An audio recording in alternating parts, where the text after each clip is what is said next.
만드는 썰어요. 독일은 그 엄청난 갈등을 겪으면서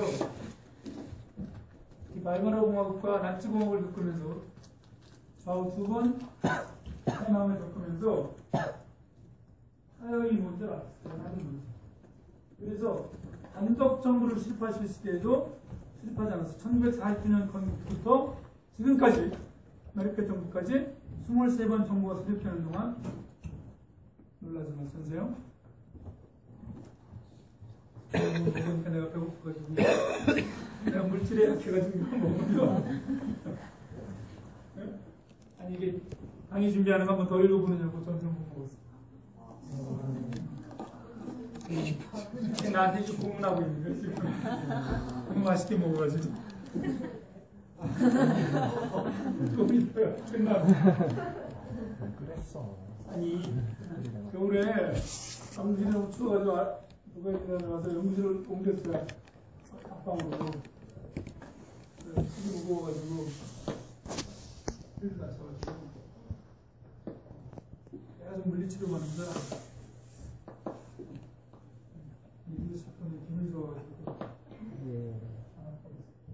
자, 연합, 연립, 썰은 왜 연합과 일치를 중시하는가? 일치도 coalitions, 일치는 연합은 coalition, 너무 이상하잖아, 그렇지? 그러니까 똑같은 뜻이야, 영어로. coal, 무슨 뜻이야? 함께 양육한다. 알라다가 양육한다가 길다고 그러거든. 교회 갈라질 때 우리는 코알레로 가야 된다고 해석들 그런다고. 장로교, 감리교랑 갈라지면 안 된다고. 세계 교파가 가장 많은 나라 우리나라 그렇지. 기독교 교파가 가장 많은 나라 우리나라. 미국에 6개야. 유럽의 전체 교파보다도 많아. 교회가 이렇게 갈라지고도 세상 보고 연합하고 통합하라는 얘기 할 수 있는 유럽의 모든 교파보다 우리나라 교파가 많아. 큰 걱정되는 현상인데. 자, 그거는 우리가 신학까지 고민할 시간이 없어요. 연합, 일치, 이거는 원뜻이 함께 양육하고 함께 기르다.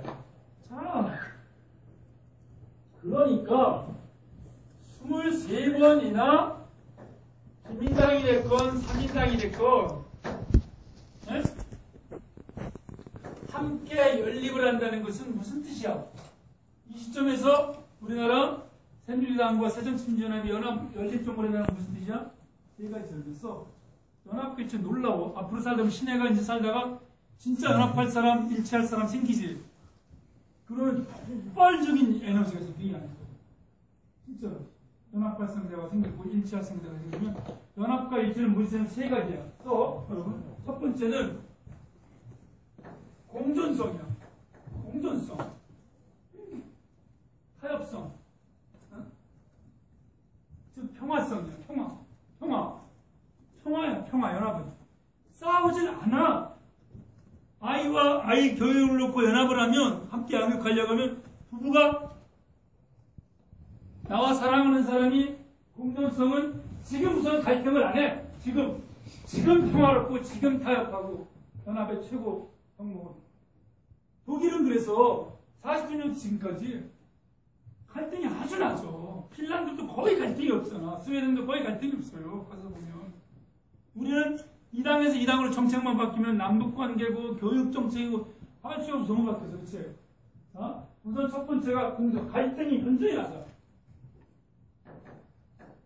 공존에서 평화로. 두 번째가 최고성이야. 최고성. 베스트야. 피스. 두 번째가 베스트야. 최고. 무슨 뜻이야? 연합은 이 사람의 지혜, 이 사람의 지혜. 이 당에서는 성장정책, 김민당에서는 성장정책, 3인당에서는 통일정책, 녹색당에서는 환경정책을 끌어오니까 어떻게 되는 거야? 이거는 당내에 존재하는 최고의 정책과 인물을 모아. 최고의 인물과 정책을. 최고성이야, 두 번째는. 최고. 영역별도 다 모으는 거야. 우리 같은 가서 보면 금방 느끼지, 그러니까 어떻게 되는 거야? 최고의 인물들이 최고의 정책으로 연합을 하니까 발전할 수밖에 없는 거야. 그러니까 코알레를 함께 양육한다는 건 함께 발전시키고 함께 번영시키고. 세 번째는 뭐야? 응? 최고성. 공존성, 최고성. 세 번째는 지속성. 연합을 하니까 정당이 바뀌어도, 왜냐면 지금 집권했다가 다음번에 야당을 또 참여하거든. 같이, 그치? 응? 같이 연합을 했잖아. 그러니까 1당은 바뀌지만 2당으로 또 들어가면 되거든요. 지속성이니까 뭐예요? 정책의 지속성이 아주 높아서 신뢰할 만한 거예요. 밖에서 보기에 국민들도 신뢰할 만하고, 외국에서 신뢰할 만하고, 동독에서 봐도 신뢰할 만하고, 좌파가 우파, 우파가 좌파를, 국민의 정부를, 그 국가를 외국이, 그렇지, 써요. 연합의 효과는, 연합의 효과는 이렇게 놀라는 거예요. 공존, 최고, 지속. 독일은 23번이 연립정부였고, 오스트리아는 1945년에 2차 세계 종전이 됐을 때 우리보다 더 나쁜 조건이었어. 그렇지? 네 나라가 분할 점령을 했고, 네 나라가 분할 점령을 했고, 그 나라는 더군다나 38년부터 45년까지는 독일 관계 침략까지 했어요. 그런데도 연합을 하니까. 국민당의 반공주의자 칼 레너라는 사람이 집권을 했지만 좌파들을 9명이나 강요를 시켰어요. 연합을 했어요. 우리 같으면 이승만이 바로 김일성한테 가서 정부 같이 세우자는 거야. 죽이려고 그랬지. 좌우 지금 하는 걸 보란 말이야.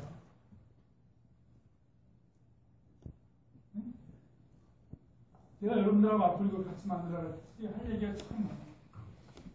지금의 기독교, 지금의 통일담론이 진정한 통일담론인가? 기독교가 뭘 내려놨지? 누구랑 연합하려고 했지? 세월호 때 계속 망언한 사람들, 망언 7개 중에 6개가 목사님들이야. 그치? 초기에. 어? 다 목사님들이 한국총 부회장부터 해서. 광화문에서 통곡을 했어. 내가 통곡을 하루는. 통곡을. 아니, 청년들이 어쩌다가 이놈에 물이 들어가지고 좌우 자기 주장을 할 수 있지만 남의 아픔에 상처에 저렇게 조롱을 하고 지치라고 짓뭉갤 수가 있는 거야. 난 단식하는데 옆에서 피자 먹고 웃고 사진 찍고 그거 자기 뭐 블로그에 올리고, 이거는 있을 수가 없는 일이지, 사람으로서. 응? 자식 준 걸 참척이라 해. 참척. 옛날 형벌 중에 최악의 형벌이 척살이야, 척살. 이제 고등학교 때 배웠어요? 척살이 뭐야? 동사회의 가장 큰 형벌. 목을 바로 쳐 죽이는 건 이러면 그건 그렇지 않잖아, 그치? 한글 때 바로 죽는 건. 척살은 뭐예요? 세워놓고. 아직 설명을 할 수 없는데 미안한데, 산채로 어떻게 등에 뼈를 갈라내는 거야. 산채로 척추에 뼈를 그렇게 죽이는 거야. 죽였다 뼈를 뼈에 살을 끼우는 거야. 그게 척살인데, 삼척은 그것보다 훨씬 더 참혹한 슬픔이라는 거야. 척살거든. 자식이 앞에 죽는 걸 삼척이라고 해요. 견딜 수 없는 거든, 한 인간으로. 근데 진짜로 봤다고. 유교 때도 봤지만, 이거 연구하는 거. 그때 난 태어나지 않았으니까. 근데 핵목에 가서 어떻게 할 수가 없었어. 그냥 막 바닷물 입금하고 어머니들 막 이게 막 바다로 걸어 들어가는데, 거기다가 가서 단식하는 엄마 아빠 옆에서 피자 먹고, 그나마 배불러서 못 먹었다고? 남아서 갖고 나오잖아. 삼겹살까지 시켜 먹으려고. 그러잖아. 빨리 앉아서 구워 먹으려고. 이게 어떻게 이렇게 됐어, 우리 청년들이? 어? 진보 보수 문제가 아니야. 한 사람의 죽음을 슬퍼하고 사람을 끌어안는 문제는. 같이 이제 얘기할 텐데, 자, 독일 그렇지? 오스트리아 그렇단 말이야. 그러니까 55년 먹고, 그나마 배불러서 못 먹었다고? 남아서 갖고 나오잖아. 삼겹살까지 시켜 먹으려고. 그러잖아. 빨리 앉아서 구워 먹으려고. 이게 어떻게 이렇게 됐어, 우리 청년들이? 진보 보수 문제가 아니야. 한 사람의 죽음을 슬퍼하고 사람을 끌어안는 문제는. 같이 이제 얘기할 텐데, 자, 독일 그렇지? 오스트리아 그렇단 말이야. 그러니까 55년에 네 나라 점령을 또 끝낸단 말이야. 오스트리아 독립을 시키는 거예요. 계속 연립정부가 계속 하나가 되니까. 핀란드 마찬가지예요. 만네, 르하임, 파시키비치, 케코넨, 세 위대한 지도자들이 전체를 먼저 본 사람들이 스웨덴으로 갈 거냐, 독일로 갈 거냐, 러시아로 갈 거냐 그러지 않아요. 친러시아 정책을 펴면서도 러시피케이션이라고 해요. 핀란디즘, 핀란다이제이션. 친러시아 정책을 펴면서도 민주주의와 시장 경제를 유지하는 거예요. 그 당시에 가장 위협이 뭐야, 핀란드는? 바로 붙어있는 러시아의 침략 아니야?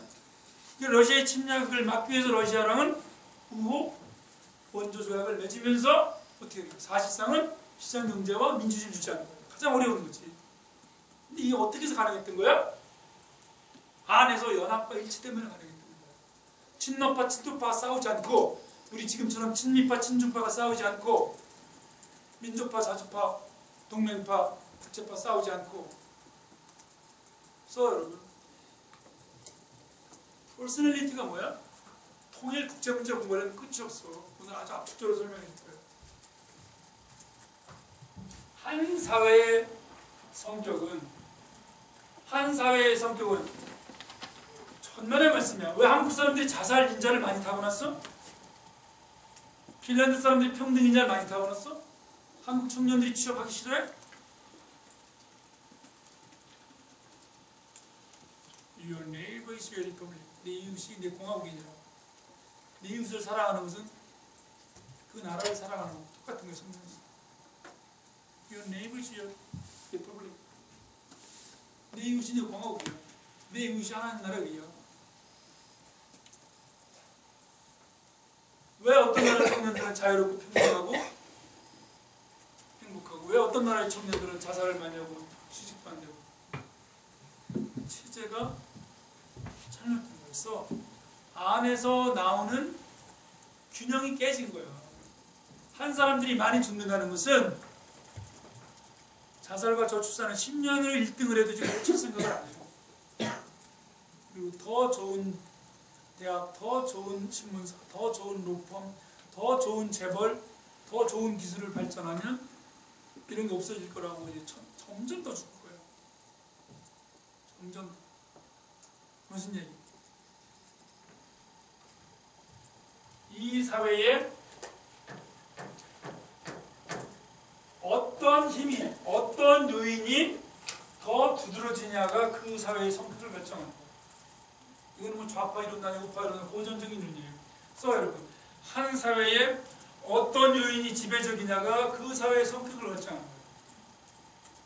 인간도 똑같아요. 여러분, 꼭 써. 한 사람의 성격을, 임지 정말 성격 좋아. 장재광이 정말 착해. 정말 신실해. 박선혜 정말 믿음이 좋아. 윤혜선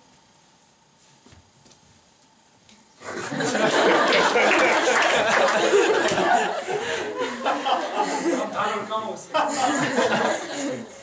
유효 박명님 까다로워. 자, 이게 퍼스널리티가 정말 오래 연구해 보니까,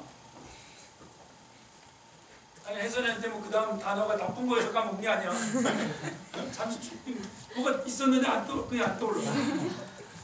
귀엽다는 건 좀 잘 맞는 건지 잘 모르겠는데. 자, 성격이 뭐야? 사회의 성격은 캐릭터리스틱이라고 그랬지? 또는 포메이션이라 그래? 퍼스널리티라 그래? 성격은 음의 총합이야.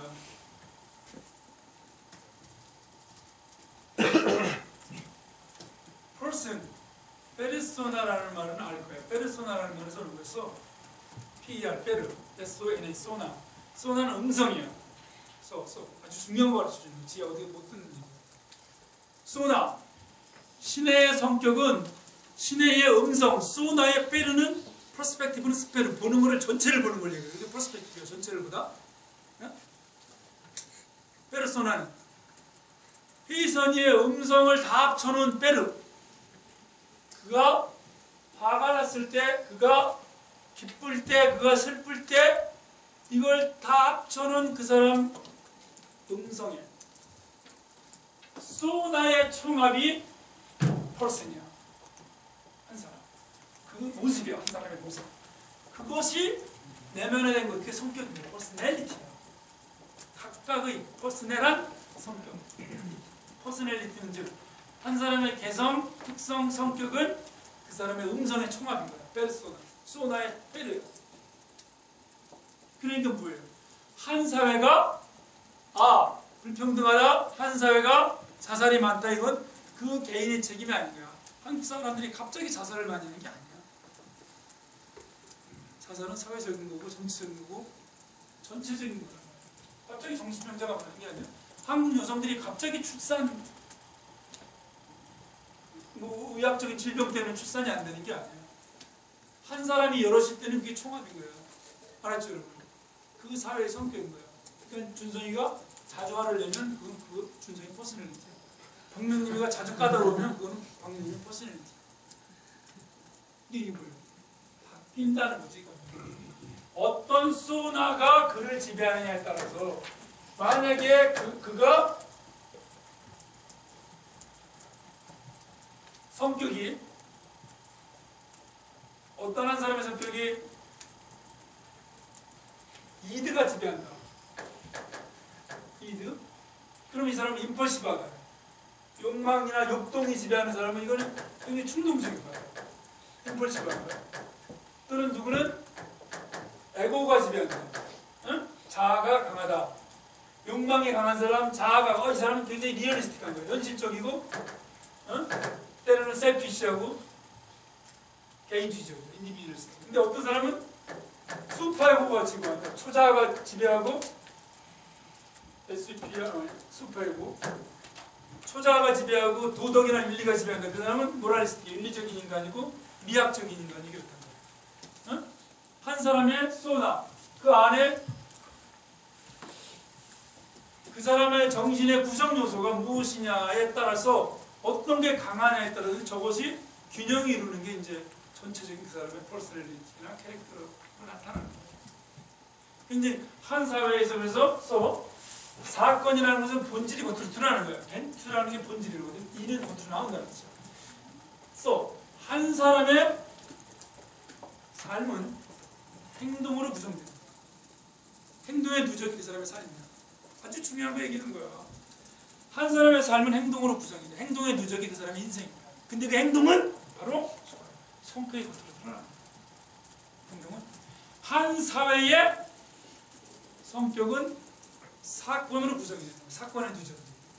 그리고 어떤 사회는 자살이라는 사건이 많고, 어떤 사회는 불평등이라는 게 많고, 그러면 그 사회는 본질이 불평등한 거거든. 갈등이 많잖아, 한국은. 그게 뭐예요? 여러분들이 투표를 안 하잖아. 인스티튜트가 뭐야? 그렇지? 틀 안으로 집어넣는 거예요. 잘난 사람, 못난 사람. 그래서 잘난 사람은 규제를 하고 못난 사람은 지지를 해주는 게 인스티튜트예요. 이 인스티튜트를 함께 만드는 게 콘스티튜트, 그래서 근본 헌법인 거예요. 근데 강자들은 안 들어오려고 해요. 이제 안으로 큰 대학들 계속 자율성 달라요. 큰 교회들. 아니 세상법도 안 지키면서 교회법을 지키겠대? 전 세계에서 세금 안 내는 교회는 우리나라밖에 없어. 그제? 세금 안 내는 목사님은 우리나라밖에 없어. 그나마도 대부분 70% 목사님들은 면세점 이하야. 그렇게 낮아. 근데 세금 안 내겠다. 아니 교회 헌금은 당연히 그건 면세지. 근데 개인 소득 아니야 목사. 그걸 안 내겠다니. 난 이런 나라는 정말 미국 목사가 다 내지. 많이 내지. 유럽 목사들 다 내지. 신부들도 내지. 그거를 태연히 또 동황사에 올려서 설교를 해요. 헌금을 어떻게 세금을 내냐고. 큰일이야 정말. 그래 거짓말을 막 해.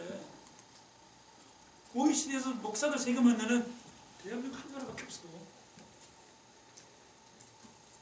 뭐 세상법도 안 지키면서 대한민국 국민으로 세금도 안 내면서 너희들 국민을 넘는 하나님 나라의 백성이 되고 시민이 되고 교회법을 지켜라?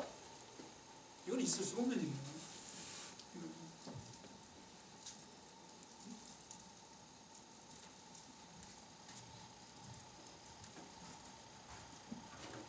목사님들 만나면 세금 내세요. 네? 아니 진짜로 여러분들은 다 세금 내거든. 네? 목사님들은 직업이야 그냥. 목사가 받는 봉급에 대해서 세금을 안 내겠다는 이거는 막 성명 내고 또 가까운 목사님들은 다 아시지. 자발적인 세금 내는다고 그랬습니다. 우리나라 목사님들은 대부분이 가난해서 면세점 이상의 목사님들이 많지가 않아요. 20% 자, 이제 돌아가세요 여러분.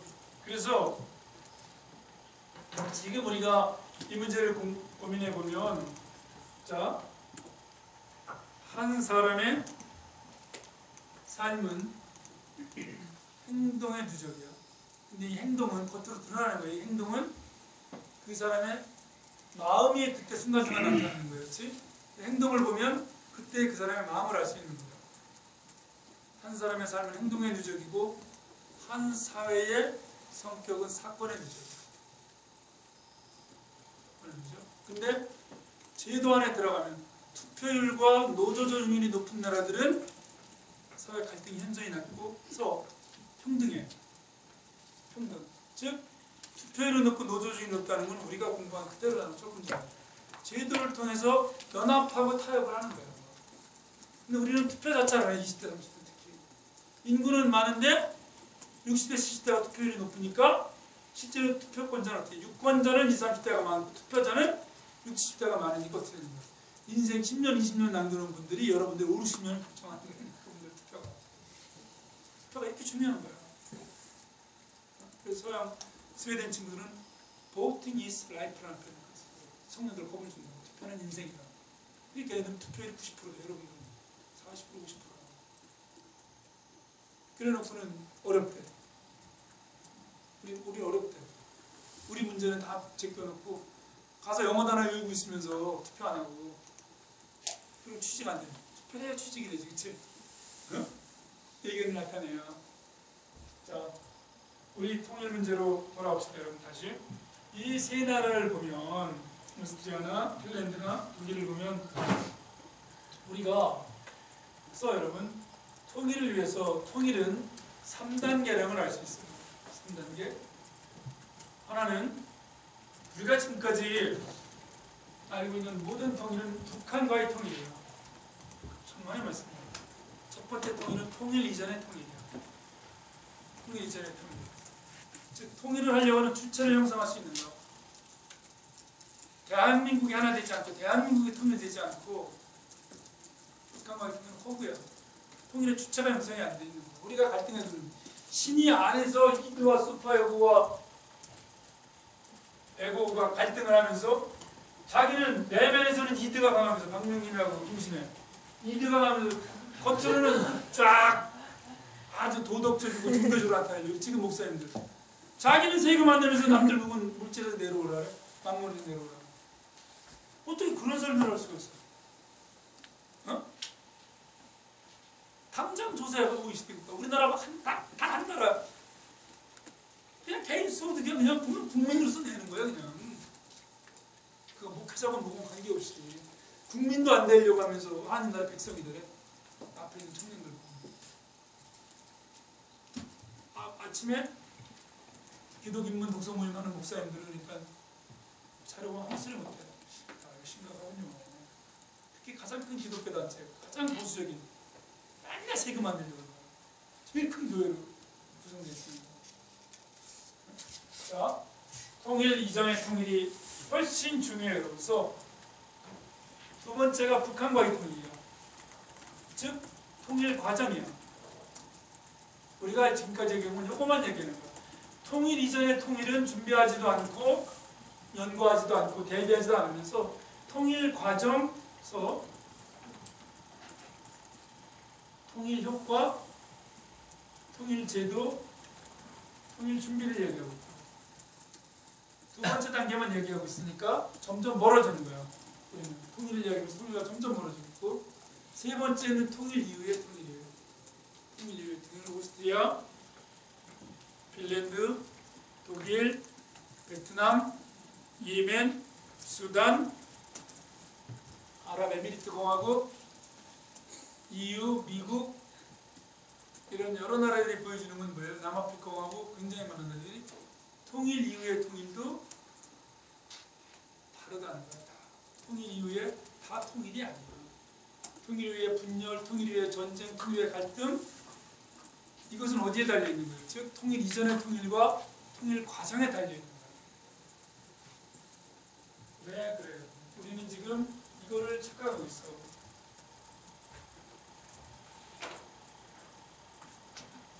대한민국과 조선민주인민공화국은 지금까지 우리가 공부하지 않은 거예요. 이걸 공부해야 돼요. 지금까지 역사나 문화나 종족이나 민족이나 언어나 혈통 이거는 한일성을 유지해 왔었어 여러분. 역사나 혈연이나 언어나 문화는 우리는 저거에 근거해서 통일을 하자고요. 그런데 실제로 분단은 저것 때문에 일어나는 게 아니야. 저건 원래 하나였어, 그렇지? 저것 때문에 통일하자고요. 분단은 뭐 때문에 바뀐 거야? 두 번째야. 대한민국과 조선민주인민공화국 인민은 대한민국 국민과 조선민주인민공화국 인민은 지금까지 한 국가에 살아본 적이 없어. 한 근대 국가에. 언제 살아봤어? 식민국가에 살아봤고 전통국가에 살아봤지만 하나의 근대 국가에 살아본 적도 없고 하나의 제도에 살아본 적도 없고 하나의 주권에 살아본 적도 없어 여러분. 살아본 적 유엔에 또 따로가 있겠어? 하나의 권력에 살아본 적도 없어. 근대적인. 이거는 전통성이야. 그래서 아주 중요한 얘기하는 거예요. 이건 근대성이야. 자, 전쟁과 분단과 갈등은 이것 때문에 일어났는데 서로 다른 국가, 서로 다른 제도, 서로 다른 주권, 서로 다른 권력, 서로 다른 이념. 근대성은 다 최악으로 갈등을 하고 분단하고 전쟁을 했으면서 전통 같은 역사, 같은 문화, 같은 종족, 같은 혈통. 근데 이걸로 통일하자 그러니까 어떻게 되냐면 한국의 통일은 리유니피케이션이 아닌 거야. 근대 인문에서 한국의 유니피케이션은 뉴유니피케이션입니다. 새로운 통일입니다. 같이 살아본 적이 없어. 하나의 국가에서. 이걸 연구하지 않고는. 응? 그냥 통일하자는 거야. 이것 때문에 싸우는 거는 이거는 완전히 다른데 옛날에 갖다 이걸로 따지면은 전 세계 분단된 이유가 하나도 없지. 저거 써. 하나의 민족이 하나의 혈연이 다른 국가를 만든 게 한두 개? 또 한 국가가 다른 여러 민족으로 만들어서 한두 개냐? 왜? 한 민족이 한 나라를 만들어야 돼. 우린 이것 때문에 하나를 내자는 거예요. 이것 때문에 지금까지 눈을 뜹시다. 이게 아니죠. 이것 때문에 이것으로 인해서 초래된 증오와 살육과 전쟁과 비용과 이 군비 경쟁, 이 취업난 이게 너무 고통스러우니까 너부터 찾아나가야지. 여기부터. 그런데 진짜 우리 리더십 학교의 통일 준비가 이거를 안에서 하나 되는 거에 대해서 우리는 진짜 기도하고 고민하고 연구하고 있습니다. 통일 이전의 통일에 대해서는 우리도 지금 기성세대처럼 통일 과정에만 북한과의 통일에만 이거는 뭐예요? 사상국가기야. 관석 위에 집을 짓는 게 아니야. 그래서 이게 깜짝 놀랐어. 이게 여러분들은 뭔가 미리 아는 것 같아. Out of the mountain of despair. 절망의 산을 넘어. 그치? A stone of hope. 희망의 환석을 놓자는 거야. 그치? 스톤? 그러려면 여러분 통일 이전의 통일. 그래서 이제 마무리를 짓겠어요 여러분. 이것은 통일 이전의 통일, 즉 우리 안에 일치, 우리 안에 연합, 우리 안에 하나 되면 가장 중요한 게 여기에 바로 세계성을 깨닫는 거예요. 한국 문제 세계성 쓰세요. 한국 문제 세계성. 한국 문제 우주성, 한국 문제 보편성. 너가 곧 세계다. 세계가 곧 너다. 한국이 세계고 세계가 한국이다 그럴 때 이건 뭐예요? 한국의 분단은 자본주의와 사회주의 이념의 변경, 전방 초소에서 벌어진 거예요. 세계 최전방에서. 이건 무슨 얘기야? 이건 도대체 무슨 얘기예요, 여러분? 한국이 중심이고 한국이 전방이라는 거야. 워싱턴은 싸우지 않았어요. 모스크바는 싸우지 않았어요. 변방이 아닌 거야. 변방이 중심인 거야. 경계가 아닌 거야. 경계가 바로 자유와 공산, 사회주의와 자본주의의 충돌은 세계 사회주의, 세계 자본주의. 그러니까 한국의 분단이 세계성이었고 한국의 전쟁이 세계성이었기 때문에 뒤집으면 한국의 통일도 세계성인 거야. 남북 합의도 중요하지만 이거는 지난 학기에 공부한 거 잠깐만 얘기해 주는 뭐예요? 통일이 남북 문제라고 생각하는 순간 뭐예요? 형제가 바뀌면 통일이 될 거다. 그러니까 형제가 바뀌면 통일이 될 거라는 생각은 뭐예요? 그런 통일주의는 분단주의와 똑같은 거라고 했어. 형제가 안 바뀌기 때문에, 북한이 나쁘기 때문에 통일이 안 된다는 것하고 같은 얘기가 그거예요. 북한을 좋다고 생각하는 주사파나 북한이 바뀌지 않기 때문에 통일이 안 된다고 생각하는 반국파랑 인식론적으로 똑같은 거예요. 형식논리는. 북한이 주체가 되는 거예요. 우리가 주체가 되는 거예요. 아닌 거야. 남북한의 문제를 세계성으로 깨닫는 순간 여러분 분단도 사실이 그래요. 일반명령 1호라는 미국하고 소련의 합의로 분단이 된 거야. 우리하고 일본, 중국하고 베트남은 우리는 아무 관계가 없는 거야. 일반명령 1호라고 1945년 8월 10일에서 11일 사이에 워싱턴에서 3.8선을 쫙 그어버린 거야. 소련은 못 내려오고 그래서 소련이 받아들이는 거예요. 분단도 세계성이고 여러분 전쟁도 세계성이고 그 뒤에 대결도 마찬가지야. 당연히 한반도만 분단이 아니 냉전이 깨지지 않은 게 아니라 동아시아 전체가 냉전이 안 깨진 거죠. 한국의 분단이 세계성인 만큼 지금 한국의 통일이 안 되는 이유도 대부분은 뭐예요? 대부분은 우리가 국제성에 대한 대응을 잘못한 거예요. 여러분 국제성에 대한 대응을 잘못한 거예요. 근데 이 국제성에 대한 대응을 왜 잘못해? 인진해라는 뜻. 인진해라는 용어 쓰면 안 된다 그랬어. 그렇지? 동아시아 7년 전쟁. 왜는 그다음에 왜가 아니야. 우리가 훨씬 컸어. 그것도 아니 큰 전쟁이야. 임진년 1590년 한 년이 7년간 동아시아 가장 큰 전쟁이야. 그에 앞선 5세기 동안 그보다 더 큰 전쟁은 없을 거야. 아니야 그거. 그 뒤로도 청일전쟁 때까지는 그보다 더 큰 전쟁. 그 앞뒤로 전체 8세기 동안 그게 최대의 전쟁이야. 아니야 절대. 한중이 절대로. 그때도 일본과 중국의 영향이 뒤집히기 시작하면서 세계 질서가 변동되는 거예요. 국제연 때문에 전쟁이 나는데 가장 중요한 건 뭐예요? 안에서 갈라진다는 거예요. 자, 이제 마무리합시다. 여러분, 한국의 분단, 전쟁, 통일은 세계 문제예요. 쓰세요. 그런데 핀란드나 오스트리아나 독일도 마찬가지였어요.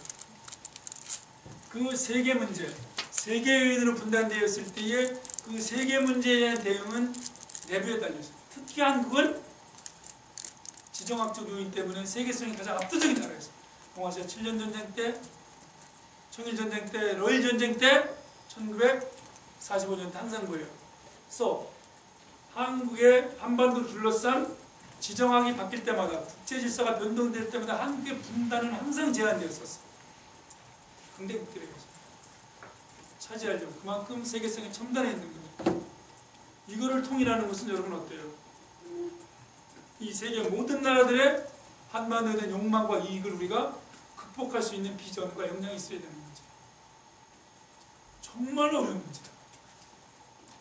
이렇게 최선을 다해서 연합해도 어려운 문제인데 이것을 통일 이전에 진보 보수가, 좌우가, 여야가, 영남호남이, 장년세대와 청년세대가 이념으로, 지역으로, 취업 문제로, 등록금으로 하나의 사건, 세월이라는 걸로 이렇게 갈라져 있으면서 통일을 이룬다. 이건 뭐예요, 여러분? 원천적으로 불가능한 거예요. 마무리합시다. 자, 저는 여러분 세대에는 꼭 통일을 이뤘으면 좋겠어요. 그러나 그것은 북한과의 통일이 아닐 수도 있어요. 북한과는 평화 공존 단계를 정도까지만 나아가고 남한의 통일이 먼저 이루어져서 남한의 통일이 되고 남한이 연합하고 일치하는 그거에 바탕에서 최소한 독일이나 오스트리아나 핀란드 정도로 가서 그 다음에 북한과 연합과 일치를 가기 전에 북한과는 공존, 평화 공존 단계로까지만 나아갈 수 있다면 아마 굉장히 커다란 기여를 하는 것이고 앞에 세대가 나라를 잃었고 전쟁을 치렀어요. 우리 세대는 독재는 극복했는지 모르지만 이렇게 여러분들한테 어려운 그런 나라를 만들었는데 그래서 여러분들이 우리 세대를 본받지 않고 이념에 따라서 지역에 따라서 또는 지위에 따라서 성에 따라서 다른 세상이 아닌 하나된 세상을 만들었을 때 그러한 내부의 연합과 일치와 평화의 정도만큼 갈라진 형제들 북한한테 악수의 손길을 내미실 것이고 바로 그런 것 때문에 하나님께서 우리 바로 옆에 수천 년 함께 살아온 형제들을 가난과 어둠과 독재와 억압에 저렇게 오래 눈물을 흘리게 하는 것은 깨어있는 여러분한테 우리한테 눈물을 흘리라 하시는 거잖아요. 우리가 그거를 같이 깨달았을 때 그때는 아마 여러분이 변화되고 그리고 같이 청년들이 변화되고 한국이 변화되면서 그리고 그것으로 북한과 같이 통일을 실천하겠습니다. 길게 강의에서 제가 연습 마무리 짓겠습니다.